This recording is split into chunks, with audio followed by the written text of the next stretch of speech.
진퇴양난, 나갈 수도 없고 돌아갈 수도 없는 상태. 지금 야곱의 상황이, 야곱의 처지가 진퇴양난의 상황입니다. 라반의 집에서, 외삼촌 라반의 집에서 20년을 일하면서 부인도 얻게 되고 자녀도 얻게 되고 많은 가축도 얻게 되었습니다. 그런데 그런 야곱을 바라보는 그 가족들의 시선이 곱지가 않아요. 라반의 아들들, 그러니까 처남이 되죠. 사촌이기도 하고 처남이기도 합니다. 그들끼리 하는 말이 뭐냐면, 저 야곱이 우리 아버지 것을 다 뺏어갔어. 그리고 라반 역시 야곱을 보는 시선이 곱지 않습니다. 안색이 낯색이 변한 상태로 바라봅니다. 그러니 야곱에게는 큰 위협이 되었을 것 같습니다. 이제 고향으로 가야겠다. 고향으로 떠날 결심을 하게 되는데 몰래 도망쳐요. 들에서 양을 치고 있는 상태에서 자기 부인들과 가족들을 들러 불러냅니다. 그리고 그 길로 자기 외삼촌 혹은 장인에게 말하지도 않고 그 길로 고향을 향한 발걸음을 시작해버립니다. 사흘이 지난 후에 라반이 그 사실을 알게 되고 괘씸하지요. 야곱을 쫓아옵니다. 그리고 야곱 앞에 서게 되었을 때, 너 왜 도망쳤니? 내 딸들 위협해서 이렇게 끌고 나온 거 아니냐? 굉장히 분위기가 험악해졌습니다. 그런데 하나님께서 그 전에 라반에게 나타나셔서, 꿈에 나타나셔서, 네가 야곱을 만나거든 시비를 가리지 마. 좋은 말이든 나쁜 말이든 일치하지 말고 그냥 내버려둬.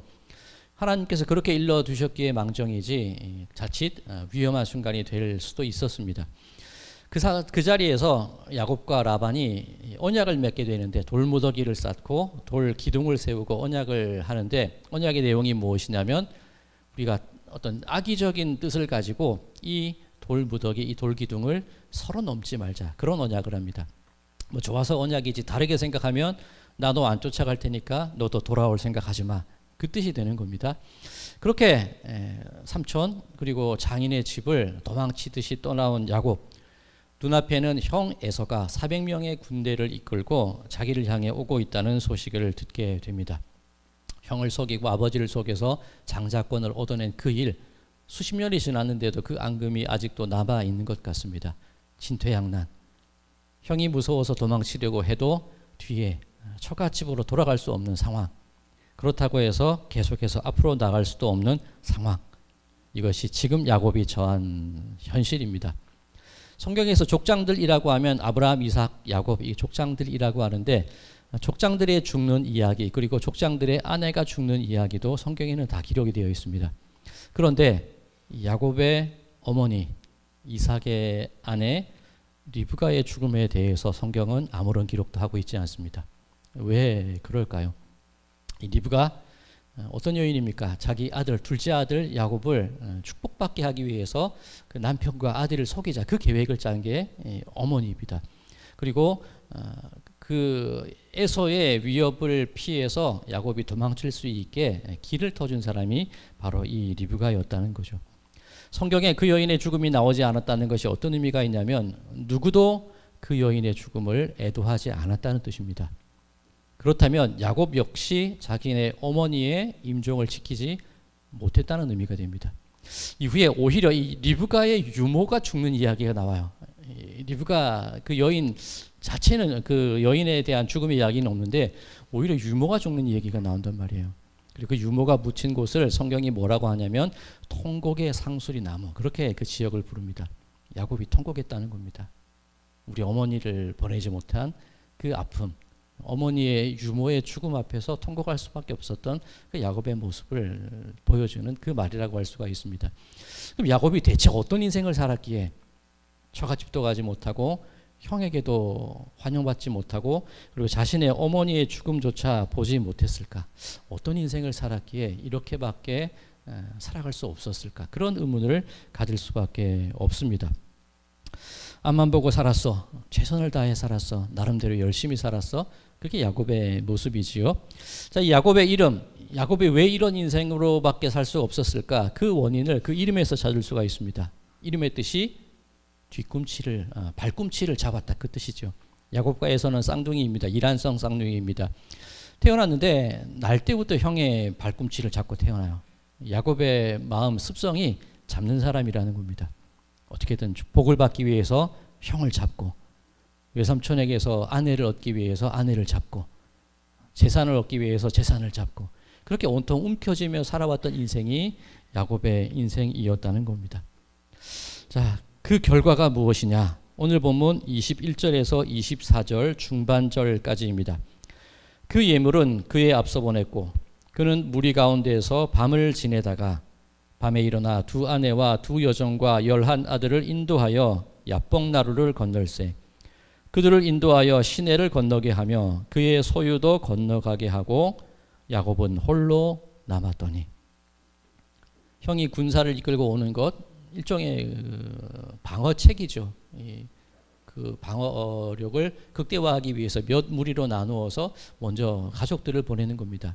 야곱은 홀로 남았더니 그렇게 움켜쥐고 아둥바둥 살아온 인생의 결과가 뭐냐면 홀로 남았더니 외로운 밤을 보낼 수밖에 없는 그런 인생이 되었다는 겁니다. 우리 성도님들은 어떠십니까? 우리 어르신들 그렇죠? 일제시대 6.25 그리고 그 경제 공황의 시대들을 다 견디고 지내오셨습니다. 얼마 전에는 코로나 팬데믹까지 겪으시면서 정말 힘겨운 시간들을 보내오셨습니다. 참 치열하게 살아오신 것 같아요. 그런데 그런 마음 들 때 있지 않으십니까? 나 왜 이렇게 외롭지 힘들지? 나 왜 이렇게 혼자 있는 것 같지? 무언가 내 인생 움켜쥐고 나름대로 열심히 살아왔는데 아무것도 남은 것 같지 않은 그런 쓸쓸함이 내 마음을 허전하게 만드는 그런 느낌 받은 적 있지 않으십니까? 이 저와 관련된 우스갯 얘기기는 한데 좀 오래전의 이야기입니다. 저희 아이들이 초등학생 때였던 것 같아요. 이 스마트폰이 막 이제 보급이 되어서 아이들에게도 스마트폰을 사주었고 어느 날 저녁을 다 먹고 이제 밤이 되었습니다. 각자 방으로 가겠지요. 스마트폰을 하다 보니까 재미에 빠졌어요. 각자 다 이어폰을 끼고 방에 있는데 아이들은 아이들 방에 있고 저희 아내도 안방에 있습니다. 저만 홀로 거실에 덩그러니 있었어요. 제 마음이 어땠을까요? 그런데 그때 등이 간지러운 거예요. 손을 뒤로 해서 아무리 긁으려고 해도 손이 닿지 않습니다. 어떻게 하겠습니까? 등 좀 긁어줘. 불렀는데 아무도 안 나와요. 스마트폰 보고 다 이어폰 끼고 있으니까 소리가 안 들린 거죠. 제가 몇 번을 더 불렀어요. 등 좀 긁어줘. 소리를 좀 높여도 아무도 안 나오는 겁니다. 제가 느꼈을 외로움 아시겠습니까? 제가 어떻게 했는지 아십니까? 카톡에 살려줘. 그렇게 썼더니 저희 아내가 깜짝 놀라서 막 뛰어나오는 겁니다. 등 좀 긁어줘. 그날 맞지는 않았습니다. 등을 긁어주고 방으로 들어가더라고요. 제가 우스갯처럼 말씀을 드렸는데 우리 삶이 그런 거예요. 자녀들이 점점 커갈수록 자기들만의 세계가 생깁니다. 그리고 각자가 자기가 집중해야 될 일들이 생길 수밖에 없다는 거예요. 이 좋고 나쁘고 잘되고 못되고 그것을 떠나서 자연스러운 일일 수도 있습니다. 내가 집중하고 내가 살아가고 내가 있어야 될 자리를 찾아가다 보면 어느새 나 혼자 덩그렇게 남겨지는 그런 순간이 올 수밖에 없다는 겁니다. 야곱의 경우는 움켜쥐느라 그렇죠. 움켜쥐느라 그런 결과를 맞았던 것 같습니다. 그러면 야곱이 홀로 남겨진 그 밤에 야곱은 무엇을 했을까요? 바로 야복강가에서 하나님과 밤새 씨름을 하게 됩니다. 우리는 보통 이 말씀을 어떻게 이해를 하냐면 밤새 하나님께 부르짖었다, 밤새 기도하였다, 하나님께 밤새 매달렸다 그렇게 이해를 합니다. 뭐 맞습니다. 이렇게 밤새 하나님께 부르짖고 붙잡고 기도해야 되는 것 맞습니다만 이 부분을 다르게 이해할 수 있는 충분한 가능성이 있거든요. 자, 이 장면 24절과 25절 말씀입니다. 야곱은 홀로 남았더니 어떤 사람이 날이 새도록 야곱과 씨름하다가 자기가 야곱을 이기지 못함을 보고 그가 야곱의 허벅지 관절을 치매 야곱의 허벅지 관절이 그 사람과 씨름할 때에 어긋났더라. 자, 이 부분을 우리는 보통 야곱이 하나님께 매달렸다 그렇게 해석을 하는데 좀 이상하지 않습니까? 성경은 분명 어떤 사람이래요. 그 대상이 누군지 알지 못했다는 겁니다. 만약 이 이야기를 씨름하듯 기도한 것으로 우리가 이해를 하려고 하면 야곱은 대상도 알지 못한 채 매달렸다는 뜻이 되어버립니다. 그렇죠. 그럼 이것을 다르게 볼 수 있는 가능성을 찾아야 되는데 지금 읽은 24절과 25절 주어가 누구입니까? 야곱이 매달려야 하면 야곱이 주어가 되고 야곱이 주체가 되어서 하나님을 붙잡아야 되는데 어떤 사람이 주어예요. 어떤 사람이 야곱과 씨름하고 어떤 사람이 야곱을 이기지 못하고 주 관점이 누구로부터 시작이 되냐면 어떤 사람이에요. 다르게 말하면 하나님이 관점이라는 겁니다. 야곱은 자기가 지금 씨름하는 사람이 누군지도 모르는 상태입니다. 그럼 우리는 이 말씀을 어떻게 이해를 해야 될까?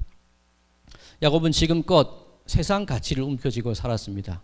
형을 움켜쥐고 재물을 움켜쥐고 재산을 움켜쥐고 그렇게 움켜쥐느라 홀로 남은 인생을 살았는데 그러다 보니 아무도 없는 쓸쓸한 밤을 보내고 있죠. 그때 누가 나타나시냐면 야곱은 알지 못하는 하나님께서 나타나셔서 오히려 하나님께서 야곱을 붙잡으신다는 거예요. 밤새 씨름을 했다. 야곱이 밤새 매달린 게 아니라 밤새 하나님이 야곱을 붙잡고 계시는 겁니다. 너 그렇게 나름대로 나를 안다고 나를 믿는다고 인생을 살아온 것 같은데 아니야. 내가 너를 붙잡고 있는 거야. 내가 너를 내버려 두지 않는 거야. 내가 너를 이렇게 밤새 놓지 않고 붙잡고 있지 않느냐. 하나님 편에서 이 말씀을 이해를 해야 한다는 겁니다. 자, 이후에 이 야곱이 형 에서와 만나지요. 제가 오늘 주보에도 실어드렸고 이 밑줄을 다 쳐놨습니다. 이 야곱이 말하는 것과 에서가 서로를 호칭하는 부분을 보면 참 재밌어요. 야곱이 형에게 형이라고 부르지 않고 저는 형의 종입니다. 그렇게 얘기합니다. 저는 종입니다. 형을 대하여 말하기를 나의 주, 나의 주인 그렇게 고백을 합니다. 형도 야곱을 동생으로 부르지 않아요. 처음에 그를 맞이했다. 대명사로 씁니다. 그리고 너와 함께 있는 사람이 누구냐? 지금 야곱과 에서의 관계는 종과 주인, 너와 그의 관계밖에 되지 않아요. 이후에 형이 그 마음이 풀어진 이후에야 그때야 비로소 동생아 그렇게 부릅니다. 내 동생아. 그리고 그제서야 야곱이 형님하고 에서를 호칭하는 것을 볼 수가 있습니다. 그 두 사람의 마음의 앙금, 그 원인이 뭐냐는 거죠. 움켜진 야곱의 욕심, 움켜진 야곱의 마음. 하나님을 붙잡지 못하고 오로지 장자권, 재산, 아내, 자식만을 붙잡고 온 그 야곱의 모습이 원래 자기에게 주어져야 될 그 복을 온전히 누리지 못하고 종으로 그렇게 살아갈 수밖에 없는 그 인생을 이끌어오게 되었다는 것입니다. 하나님이 그래서 말씀하시는 거죠. 나는 이미 오래전부터 너를 태중에 있을 때부터 너에게 복 준다 그러지 않았어? 너 나 왜 믿지 못했니? 나는 지금이라도 아니 한순간도 잊지 않고 너를 붙잡고 살아왔어. 이것이 하나님이 야곱에게 보여주시는 마음이라는 겁니다. 자, 이 야곱의 일생 조금 더 자세히 살펴볼 필요가 있는데 야곱 자기 이름으로 살아왔던 사람이 아닙니다. 아버지 앞에서 축복받기 위해서 했던 행동이 뭡니까? 성경에 보면 야곱은 조용한 자라. 그죠? 야곱은 성격이 차분하고 조용하고 매끈한 사람입니다. 털이 없는 사람이에요. 그에 비해서 형 에서는 털이 많죠. 남자답죠. 사냥을 즐겨하는 사람이었습니다. 야곱에게 있어서 늘 동경의 대상이었겠죠. 아버지를 속이기 위해 진미 요리를 한 이후에 염소 털을 온몸에 두르고 아버지께 나갑니다. 목소리를 들으니 야곱인데 손을 만져보니 에서예요. 아버지가 묻습니다. 너 누구냐? 야곱이 한 대답, 네, 저는 에서입니다. 야곱의 마음이라는 거죠. 자기 마음에 동경이 있는 겁니다. 나는 조용한 사람이고 나는 이렇게 모자른데 저 형처럼 되면 좋지 않을까? 힘이 있으면 좋지 않을까? 그래야 복을 받을 수 있지 않을까? 그렇게 살아온 것이 야곱의 인생이었다는 거죠. 자, 야곱이 도망을 쳐서 외삼촌 라반의 집에 라반의 지경에 가게 되었을 때 그 라반의 딸을 만나는 장면도 있습니다. 이 라헬을 만나는데 그 장면도 우리가 주의 깊게 살펴볼 필요가 있습니다. 창세기 29장 12절 주보에도 실어드렸습니다. 창세기 29장 12절 그에게 이 라헬을 만난 겁니다. 그에게 자기가 그의 아버지의 생질이요 리브가의 아들 됨을 말하였더니 라헬이 달려가서 그 아버지에게 알림해. 처음 좀 관계가 소원한 친척이었던 것 같아요. 자기 사촌 동생 라헬을 만났는데 자기를 어떻게 소개하느냐면 나 너네 고모 아들이야 그렇게 소개합니다. 그도 그럴 것이 처음 만나는 상대일 수 있는데 뭐 어릴 때 만났다 하더라도 서로 못 알아볼 수 있잖아요. 나 고모 아들이야. 나 너네 아빠 조카야. 그렇게 소개하는 게 맞습니다. 그런데 이 부분 성경을 가만히 살펴보면 좀 과하다 싶을 정도로 야곱의 이름이 반복이 돼요. 거의 매절마다 야곱이 이렇게 가서 야곱이 찾아가서 야곱이 다가가서 계속 야곱이란 이름이 반복되는데 하필이면 그 구절만 나 너네 고모 아들이야. 그 얘기를 해요. 나 야곱이야. 그렇게 소개하지 않습니다.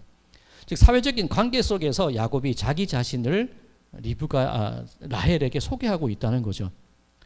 이때까지도 야곱의 상태가 어떠냐면 나 모자란 사람, 부족한 사람 야곱, 그게 아니라 이때까지 에서의 마음이 있는 거예요. 사람들의 관계 속에서 자기 자신을 발견하려는 마음, 그것이 야곱의 모습이었다는 겁니다. 우리는 어떨까요? 내 있는 모습 그대로 다른 사람에게 비춰지기 원하십니까? 아니면 조금은 포장되어서 비춰지기 원하십니까? 조금은 좀 괜찮은 모습으로, 조금은 사회적으로 좀 이름을 알린 모습으로 사람들에게 다가가고 싶지 않으십니까? 제가 얼마 전 이 주례를 했는데 우리 권사님 가정 주례를 썼었는데 제 기억 속에 예전에는 그 주례를 소개할 때 주례의 양력을 소개했었습니다. 제가 최근에도 결혼식을 다녔지만 좀 주의 깊게 보지 않았어요. 그래서 주례 양력을 소개하나 안 하나 좀 모르겠는 겁니다. 그래도 혹시나 해서 제 양력을, 제 이력을 조금 정리를 해봤어요. 제가 이렇게 보여도 많지는 않지만 몇 가지 내세울 만한 이력은 몇 가지는 있습니다. 그래서 출러가지고 몇 가지 이력을 좀 정리를 했어요. 제 카톡에 정리를 해서 물어보면 대답해 줘야지. 그렇게 정리해 봤는데 아무도 안 물어봐요. 사회자도 안 물어보고 그 예식장 직원분들도 물어보지 않습니다. 그리고 주례를 서게 되었는데 그때 참빛교회 이영기 목사님입니다. 딱 그 소개만 해요. 그때 맞지? 그 생각이 드는 거예요. 일단 우선 결혼식의 주인공들은 신랑과 신부와 그 혼주들입니다. 거기서 제 이력을 얘기할 필요는 없잖아요. 그리고 제가 그 자리에 왜 서 있느냐면 그 자리에서 주례사라는 것을 통해서 하나님의 말씀을 전하는 게 제 목적 아닙니까? 그럼 제가 서 있어야 될 자리가 뭐냐면 제 있는 모습 그대로 서 있으면 되는 겁니다. 그래서 저는 자꾸 뭔가를 덧붙이려고 해요. 어디 출신이고 어디 나왔고 어떤 일을 했고 사회적인 관계 속에서 내 자신을 드러내려고 무척이나 애쓰고 자꾸 나에게 뭔가를 보태려는 것이 우리들의 모습이라는 거죠. 하나님은 그거 원하지 않으세요. 야곱과 싸웁니다. 그 환도뼈, 옛날 성경에는 환도뼈라 되어 있었잖아요. 이 허벅지 고관절을 부러뜨려 버리세요. 그게 내 이력입니다. 사회적인 위치예요. 고모 아들이고 어떤 일을 했고 어떤 성과를 낸 사람이고 그런 것들을 통해서 나를 자꾸 세우려고 하고 그곳으로 움켜쥐려는 게 우리들의 모습인데 하나님은 그게 아니라는 거예요. 그거 부러뜨려 버리십니다. 하나님이 물으시죠. 너 이름이 뭐냐? 몰라서 물으셨을까요? 아시지 않겠습니까? 근데 그동안의 야곱의 삶 괜히 털 붙이고 강해 보이고 싶고 있어 보이고 싶고 그렇게 형 에서의 이름으로 살아온 인생인데 하나님이 물으시는 거예요. 너 이름이 뭐냐? 그제서야 야곱은 자신의 이름을 되찾습니다. 저 야곱입니다. 저 지금껏 움켜쥐며 살았습니다. 그래서 저 지금 외롭습니다. 하나님이 말씀하시죠. 아니야, 너 이제 더 이상 야곱이라 부르지 마. 이제 너는 이스라엘이야. 하나님과 겨루어 이겼어. 하나님이 뭐 힘이 없어서 그러셨겠습니까? 저 주신 거죠. 어떤 의미가 있습니까? 너 나 붙잡지 않았지만 내가 너를 이렇게 붙잡고 살아주지 않았냐? 너 그렇게 세상 명예와 물질들 움켜쥐고 살았는데 이제 나 붙잡아야 되지 않겠니? 지금 잘하고 있어. 너 나 붙잡고 있잖아. 그렇게만 살면 돼. 나를 이기려는 그 마음. 그죠? 싸워서 이긴다는 게 아닌 거 아시겠죠? 나를 끝까지 놓지 않으려는 그 마음. 그렇게 살아가야 되지 않을까? 하나님이 그것을 알려주시는 겁니다. 자, 오늘 설교의 제목을 이 붙잡는 사람, 붙잡힌 사람이라고 정해봤습니다. 야곱은 그동안 붙잡는 사람이었어요. 세상을 쫓아가고 세상을 붙잡고 우리들도 마찬가지입니다. 이력을 붙잡고 내세울 것을 붙잡고 그런데 사실은 내가 세상을 붙잡고 살아가는 것 같았는데 나는 하나님께 붙잡혀 살아온 사람이라는 것 그것이 우리가 우리를 바라보는 시선이어야 하지 않겠습니까? 자, 이후에 야곱의 삶이 평탄해졌을까요? 하나님께서 붙잡아 주신 걸 아니까 좀 편안하게 살았을까요? 전혀 그렇지 않습니다. 이후에 야곱의 딸 디나가 옆 동네로 놀러 갔다가 몹쓸 짓을 당해요. 아버지의 마음 얼마나 아프겠습니까? 또 그것을 복수하겠다고 이 디나의 오라비들이 찾아가서 그 마을 사람들을 다 죽여버려요. 이 부족과 부족 간에 전쟁이 일어날 형편에 놓이게 되는 겁니다. 계속 어려움이 찾아옵니다. 이후에 이 꿈꾸는 아들 요셉, 내가 정말 사랑했던 요셉이 죽은 줄로 알아요. 형들의 시기로 애굽으로 팔려가게 되었는데 아버지한테는 죽었다 그렇게 얘기하죠. 피 묻은 옷을 가져오지 않습니까? 평생 내 사랑하는 아들이 죽은 줄로 알고 살아온 것이 야곱의 모습이었다는 거예요. 인생은 그렇게 여전히 힘들고 속상하고 아프고 무너지는 인생의 연속일 수밖에 없습니다. 나중에 이 요셉이 애굽의 총리가 되어서 애굽으로 이주를 해서 살게 되지 않습니까? 흉년을 피해서. 그때 이 애굽왕 바로 앞에 야곱이 자기 자신을 어떻게 소개하느냐면, 저는 제 조상들의 연수에 미치지는 못하지만 험악한 세월을 살아왔습니다. 그 얘기를 합니다. 험악한 인생. 우리들이 살아가는 삶이 그럴 수밖에 없다는 거죠. 그런데 그 험악한 인생을 이기게 하는 힘이 무엇이냐? 내가 밤새 야복강에서 하나님과 씨름하며 붙잡고 기도한 줄 아셨죠? 아니라는 거예요. 내가 잡은 게 아니라 하나님께서 나를 잡고 계셨다는 사실 믿으시기 바랍니다. 그것이 우리를 살아가게 하는 힘이 된다는 사실 믿으시기 바랍니다. 나 혼자 찬밥처럼 덩그렇게 놓여 있는 것 같은 그런 쓸쓸함, 우리가 느끼게 되는 그런 감정인데, 그렇게 될 때에 반드시 기억해야 될 것, 하나님은 단 한순간도 나를 놓아본 적이 없으시다는 것. 하나님은 단 한순간도 나를 내버려 둔 적이 없으시다는 것. 그것을 기억하시면서 하나님의 말씀, 얘가 나랑 싸워서 이겼어. 우리도 아시는 말씀이에요. 우리가 뭐라고? 이 사람들이 얘가 그렇게 나를 붙잡고 있네. 당신이 붙잡아 주시면서. 자, 그런 하나님이 나의 아버지 됨을 믿으시고, 그 하나님의 붙잡으심, 하나님께 붙잡힌 바 된 내 인생, 그것이 나로 하여금 살게 한다는 사실을 믿으심으로 그렇게 하루하루 소망 가운데, 하루하루 어려움 속에서도 잘 이기며 견디며 나아가는 그런 삶이 되시기를 주님의 이름으로 간절히 축원드립니다.